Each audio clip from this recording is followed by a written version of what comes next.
Happy Saturday, my friends, and welcome back to a new episode of Let's Make a Pack Prediction. Yes, come one, come all. Today, we are actually going to be handling the Grasslands pack, and this is also known as like the Savannah pack. In theory, at least, I would love to actually make all of these animals and play the zoo myself, but we're gonna get into that in just a little bit, but... Alright, so the Grasslands pack, that's gonna cover basically the entire globe. Grasslands, wow, are found all across the globe. I'm also including scrublands and savannas in here as well, just because I feel like there's a lot of, feasibility with the word grasslands in Planet Zoo, and we can kind of see, like, through the animals in the game itself that, there's kind of like a crossover between the few terms, if you may. But anyways, we're going to jump right into this with one of my favorite gazelles of all time, the black buck. Now, the black buck is a critically endangered gazelle from India, and you can probably tell them from, well, their black coloring. They're absolutely beautiful. They have some beautiful white stripage on the side. That goes for both males and females. The females are brownish, more tannish. Meanwhile, the males have these beautiful large spiral horns. These guys are standouts in my opinion, and they'll absolutely bring some much needed Indian representation to our roster. So moving on from the black buck, we also have the olive baboon. Now, the olive baboon, this is a little interesting over here because, it's not really your typical savanna monkey, ape, whatever. These guys are relatively found in a lot of different locations in Africa, but I still believe that they're necessary nonetheless, and this is the perfect little excuse to get these guys in the game. They are beautiful. They have this beautiful kind of like light tan olive coloring, if you will, and I don't know, I just feel like more primate representation in Planet Zoo always bodes well for anyone. So that is a little bit of an inclusion I would love to see, almost as much as the greater prairie chicken. Can you guys tell I'm grasping at straws for this one? So I did need some North American representation, and while the black-footed ferret did make itself out to be a pretty interesting choice, I feel like they are way too small and don't really work within the confines of the game itself. Meanwhile, the greater prairie chicken is beautiful. It has a striking yellow coloration on the males, and I feel like they are absolutely beautiful creatures. So I'm going to go with them for this one for the North America representation, but let's take a little trip down under. We have the Bennett's Wallaby. Now, the Wallaby lives more so in scrublands than anything else, but I feel like this is more than enough welcome addition to our roster, especially since I feel like the Australia pack could have had a few more animals. I feel like a Wallaby would be a wonderful inclusion at this rate to kind of, just give us a little taste of Australia, just a little taste, and plus it'll make up for the salty. We don't talk about the salty. Anyways, the maned wolf is our next one. We are going right to South America with this, and as well as our next inclusion. The maned wolf is beautiful. You guys know how much I love it. They have the most beautiful coloration. They have the longest legs. They are just my favorite little canines, and I feel like it's a little bit of a sin to not include them going this far into Planet Zoo, with like 7 DLCs under our belt.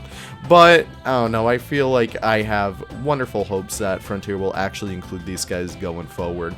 But not so as much as the greater rhea. Now, the greater rhea is a beautiful ratite.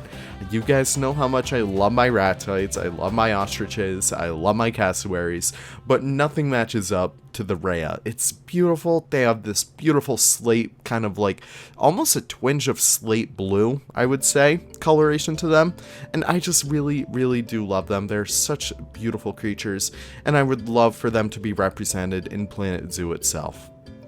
And of course, our last habitat animal, the Giranook. Now, this is a little bit of a surprise. I did want to include some more African representation in here because, as always, African representation is amazing for animal rosters. But the Giranook is actually a very unique antelope, knowing that it has like a very long neck. They're just very interesting creatures. I really do love them. You guys might remember them from Zoo Tycoon 2 with African Adventures, and I feel like that really helped bring them to popularity, and I feel like even bring more of a keen eye to these more underrepresented species of Africa, it really does help build up, like, you know, biodiversity awareness and stuff like that. But of course we have to have our exhibit animal as well, for which I opted for the Indian Star Tortoise. Now this guy is a little bit different, so this would be our theoretical first tortoise new species for exhibit animals. And yeah, that's a little bit of a mouthful, I do apologize, but the terrapin is a beautiful creature. I would love to get more like aquatic representation, but it doesn't really fit the vibe for a grasslands pack. Meanwhile, I feel like the Indian Star Tortoise would make a beautiful star for the show over here.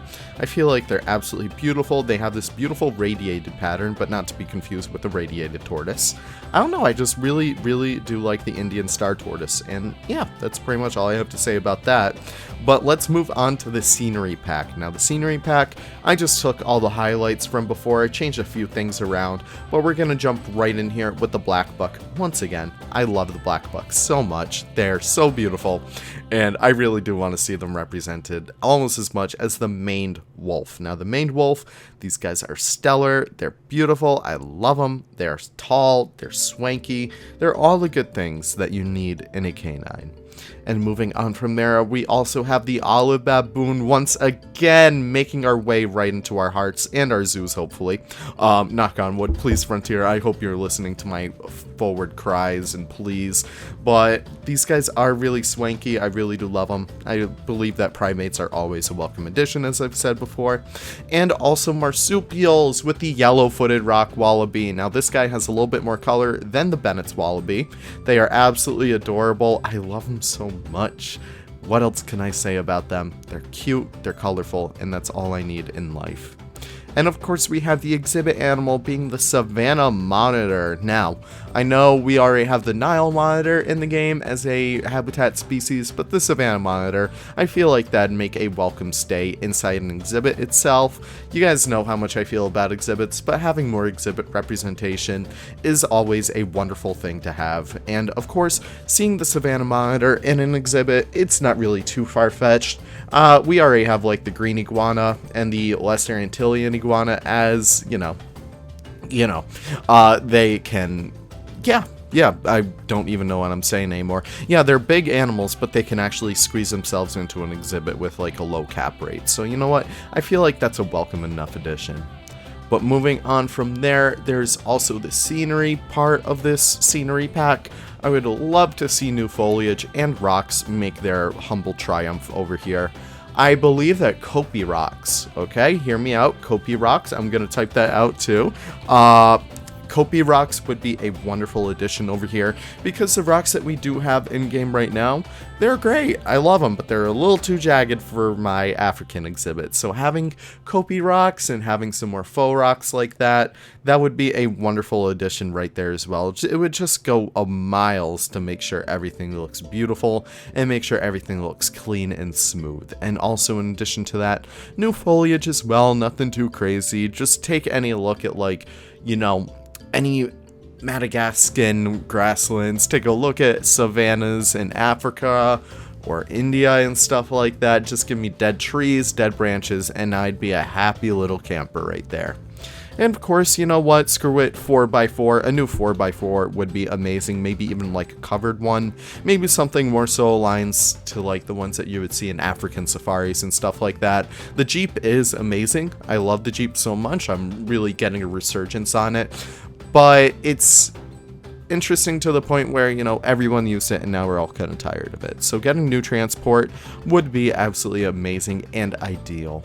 But anyways, guys, that is it for today's video. Thank you guys so much for stopping by. I always love making these with you guys. If you guys have your own version of the Grasslands pack, be sure to drop it down right below. I'm very interested to see what you guys have in store for your picks, so definitely do let me know. But anyways, I can't wait to see you guys in the next one. Be sure to stay tuned for tomorrow for, hopefully, knock on wood, our first mod showcase of 1.7. Wow, geez, it's been so long. And yeah, that's all I got. Peace out and stay lit, I guess. I don't know how to end these things. Bye.